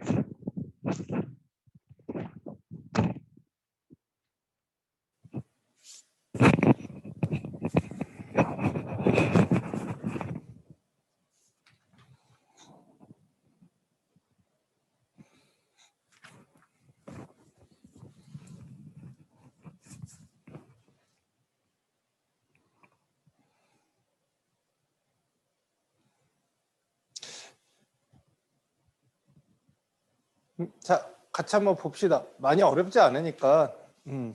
다 읽었어? 수현이도? 별거 크게 이해 안 갈 만한 내용은 없죠. 포인트 몇 개 조심해야 되는 건 뭐 거기 먹이 사슬하고 먹이 그물 뭐 구분하는 건 어렵지 않죠. 생태 이거를 영양 단계라고 표현하거든요. 생산자, 1차 소비자, 2차 소비자. 그냥 생산자 소비자 이렇게 말고 1차, 2차 이거는 그 생태계에서 차지하는 영양 단계라고 표현하는데 그 영양 단계가 되게 단순하게 되어 있는 먹이 사슬이 있고 먹이 그물이 있습니다. 그리고 거기 먹이 그물 보면 1차, 2차, 3차, 4차 뭐 소비자 찾는 거 있는데 그게 만약에 이제 찾으라고 하면 예를 들어서 독수리가 다람쥐를 먹고 사니까 2차 소비자다 이러면 안 돼요. 다람쥐를 먹고도 살지만 나비를 먹은 거미를 먹은 참새도 먹으니까 최종 가장 단계 많이 거치는 것 기준으로 봐야 된다는 거. 그리고 생태계에서 에너지는 먹이 사슬을 통해 유기물의 형태, 아까 얘기했죠. 영양분의 형태로 상위 단계로 옮겨갑니다. 이 에너지는 밑에 단계의 에너지가 윗 단계로 전달이 되는데 양분의 형태로 가는 거야. 우리가 결국 살려고 먹이를 먹는 건, 음식을 먹는 건 양분을 섭취하는 거고 양분을 섭취하는 이유는 그 양분으로부터 에너지를 얻기 위해서입니다. 그거는 알고 있어야 돼. 그 유기물이라는 단어 잘 나오니까 알아두시고요. 밑에 생태 피라미드 보면 알겠지만 아래 단계에서 윗 단계로 갈 때 에너지의 총량이 줄어들어요. 그죠? 총량이 쭉쭉쭉 줄어드는데 그 이유는 단순합니다. 옆에 읽어본 사람이면 옆에랑 그 위에랑 읽어보면 알 수 있겠지만 각 단계에 있는 에너지가 윗단계로 전부 전달되는 건 절대 아니고 훅 줄어든 이유는 식물이 광합성을 해서 양분을 만들면 그거를 만들어서 전부 다 동물한테 갖다 바치는 게 아니거든. 자기 쓰려고 만든 거잖아. 그치? 자기 쓰고 그러다가 잡아 먹히면 일부가 윗단계로 가는 거죠. 돼지가 먹이를 먹고 자기가 잘 쓰고 살다가 생명활동을 하다가 잡아 먹히면 그때 자기 몸 안에 가지고 있었던 만큼만 윗단계로 가는 거죠. 그래서 윗단계로 가면 에너지가 모두 전달되지 않는 이유는 각 하위 단계에서 각 단계에서 생명활동에 쓰이는 에너지가 있기 때문이다라는 말과 생명활동에 쓰인 에너지는 열 에너지 형태로 다 자연에 방출됩니다. 예를 들면 우리도 양분을 섭취를 해서 그걸로부터 에너지를 얻어서 활동을 하는데 우리 몸에서 의외로 가장 많은 에너지 사용을 하는 건 체온 유지입니다. 체온 유지. 체온 유지. 몸이 항상 따뜻하잖아. 36.5도 유지가 되잖아. 니네 밖에 추운 데 가 있어도 좀 춥기는 해도 체온이 유지가 되는 이유는 몸 안에서 계속 세포호흡을 통해서 에너지를 발생시키고 있기 때문이죠. 그게 결국에는 피부를 통해서 결국에는 밖으로 다 빠져나갑니다. 그래서 우리가 생명 활동에 쓴 에너지는 어떻게 된다? 다 밖으로 빠져나간다. 무슨 형태로? 열 에너지로. 이거 되게 중요합니다. 그리고 그 밑에 이제 생태 피라미드 해갖고 세 가지 나오는데 에너지 피라미드나 개체수 피라미드나 그리고 생물량 피라미드 나와 있는데 혹시라도 피라미드가 이름이 안 나와 있고 뭐냐고 물어보면 에너지 피라미드랑 개체수 피라미드랑 생물량 피라미드는 단위를 보고 알 수 있어요. 거기 보면 에너지는 뭐 킬로칼로리나 킬로줄과 같은 에너지 단위를 쓰는 경우에는 에너지 피라미드고 그람이나 킬로그램과 같은 질량을 쓰고 있으면 생물량 피라미드가 되는 거고 개체수, 마리수를 쓰는 경우에는 개체수 피라미드가 되는 거죠. 그래서 그 단위를 보고 알 수 있습니다. 뒤에 뭐 부가적으로 붙은 거 있기는 하지만 뭐 1당 뭐 제곱미터당 뭐 이런 거 있기는 한데 이거 다 보지 말고 요거만 보고 구분할 수 있던 거고, 모든 피라미드는 윗단계로 가면 줄어듭니다. 그리고 그 옆에 나오는 말도 좀 봐둬야 돼요. 에너지 피라미드에서는 에너지 효율이라는 걸 구해볼 수 있어요. 에너지 효율. 예를 들면 거기 나와 있는 피라미드에서 1차 소비자의 에너지 효율을 구한다 그러면 생산자에는 280만큼의 에너지가 있는데 1차 소비자에는 14.8만큼의 에너지가 올라왔으니까 이게 1차 소비자의 에너지 효율인 거야. 만약에 2차 소비자의 에너지 효율을 구한다 그러면 14.8 중에서 1.2만큼이 윗단계로 올라왔으니까 이거는 2차 소비자의 에너지 효율이 되죠. 만약에 숫자가 있으면요, 계산을 꼭 해보고 2차 소비자가 에너지 효율이 높은지 1차 소비자가 에너지 효율이 높은지 따져보는 게 정석이고요. 만약에 문제에서 숫자가 나오지 않았을 때는 일반적으로 윗단계로 갈수록 에너지 효율이 높아지는 경향이 있기 때문에 아무런 숫자가 안 나 있으면 상위 단계가 에너지 효율이 높다고 하면 돼요. 근데 숫자가 나와 있는데 계산도 안 해보고 상위 단계는 무조건 높다라고 했다가 틀린 적도 있기 때문에 숫자가 나와 있으면 계산을 해볼 것. 숫자가 없으면 그냥 윗단계로 갈수록 에너지 효율이 높다는 거죠. 육식동물하고 초식동물하고 삶의 형태를 봐도 그건 알 수 있습니다. 초식동물 하루 종일 먹죠. 하루 종일. 풀 하루 종일 뜯어 먹는데 육식동물은 전력을 다해서 사냥에 성공해서 배부르게 먹고 하루 종일 잠만 자죠. 효율이 높다는 거죠. 자, 그 다음에 299페이지에 보면 생태계 평형이라고 하는 게 있는데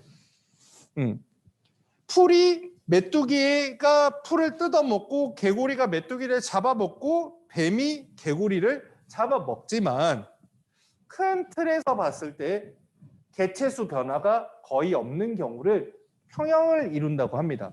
메뚜기가 풀을 뜯어먹지만 풀은 계속 자라고, 개구리가 메뚜기를 잡아먹지만 메뚜기 새끼들이 또 태어나고, 뱀이 개구리를 먹지만 또 올챙이는 개구리로 바뀌고 그런 거죠. 그치? 그러면은 생태계가 평형을 이루고 있다라고 돼 있는데, 단순하게 구성이 된 생태계보다는 오른쪽 훨씬 복잡하게 구성된 생태계가 생태계 평형이 잘 유지돼서 생태계가 안정하다라고 표현합니다. 니네도 생각해봐. 먹을 게 내가 먹을 수 있는 가짓수가 많아야 뭐가 하나 없더라도 밥을 먹을 수 있는데 편식이 극도로 심해갖고 저는 밥하고 참치하고 김치밖에 먹지 않습니다 라고 한다면, 참치 통조림 없으면 김치 없으면 밥 굶어야지 뭐. 그지? 우스갯소리로 하려고 한 게 아니고 선생님 친동생이 극단적인 편식을 하거든.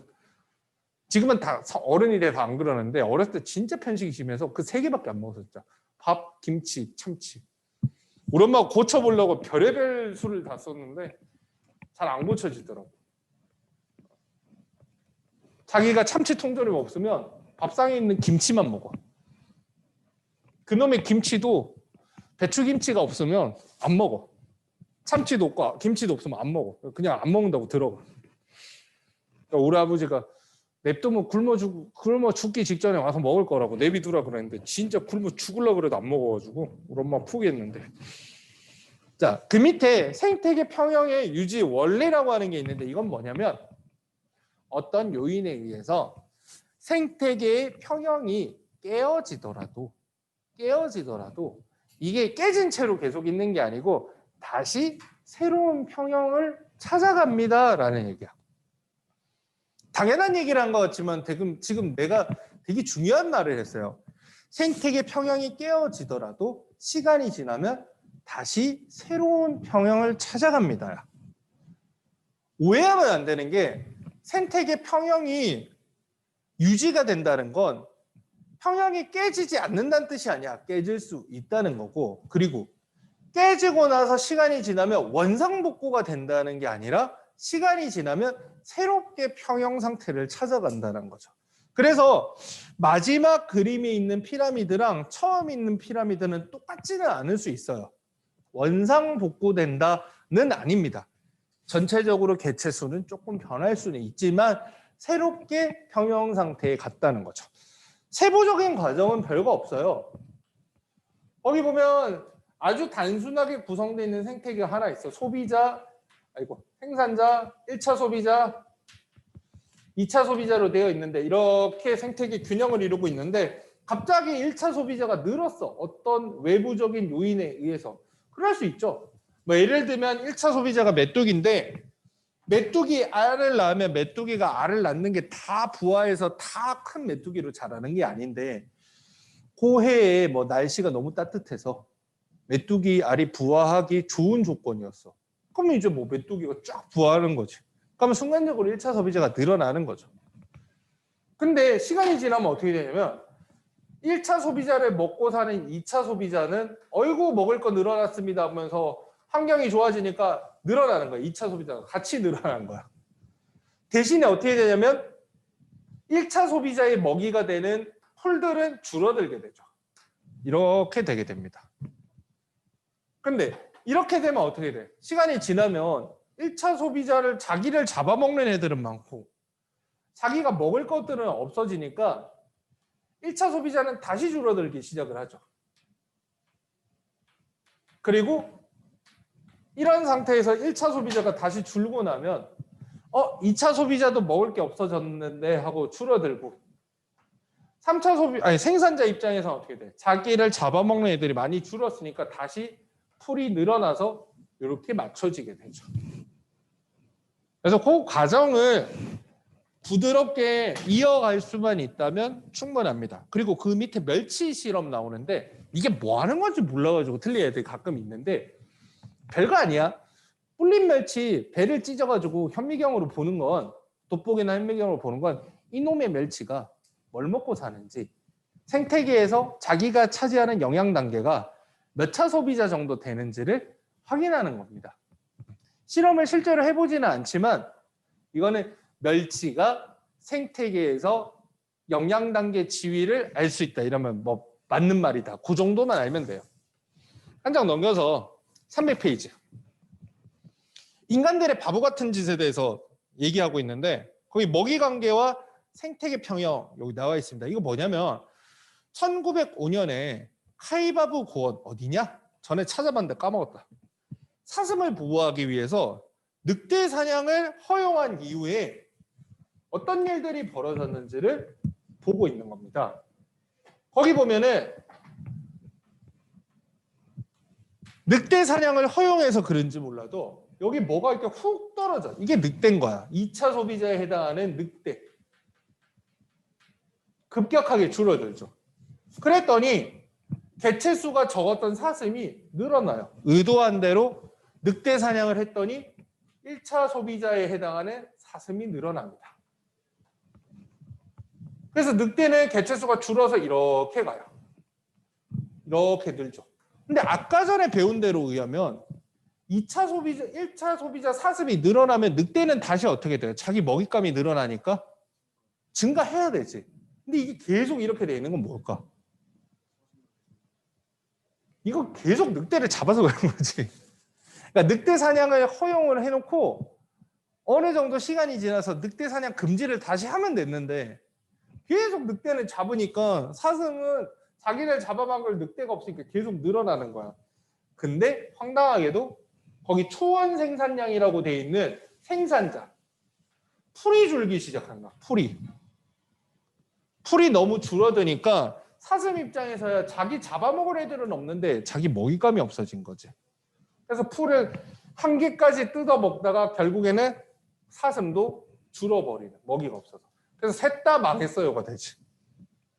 그래서 처음에는 의도가 맞았어. 사슴을 개체수를 늘리기 위해서 늑대를 사냥하는 게 맞았었는데 결과적으로는 사슴이 개체수가 조절이 안 되니까 풀도 개판이 나가지고 결국 사슴도 자기 먹이가 없어갖고 줄어들어 버린 거죠.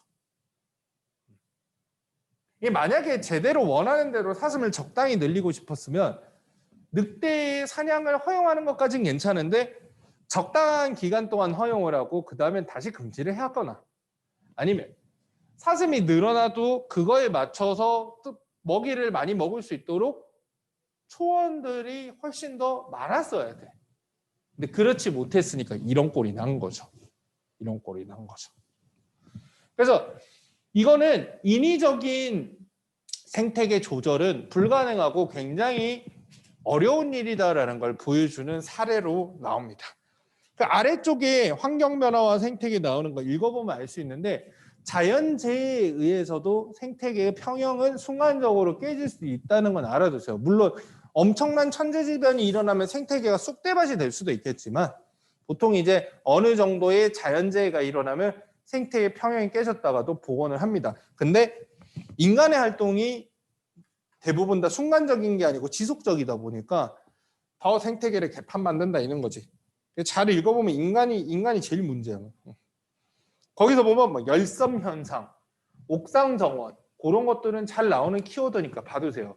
도시 옥상에 빌딩 건물 위에 옥상 정원을 만드는 이유는 뭐냐 그러면 도시의 열섬 현상이라고 해서 열이 빠져나가지 않는 그 현상을 막아주기 때문입니다 라고 하는 거야.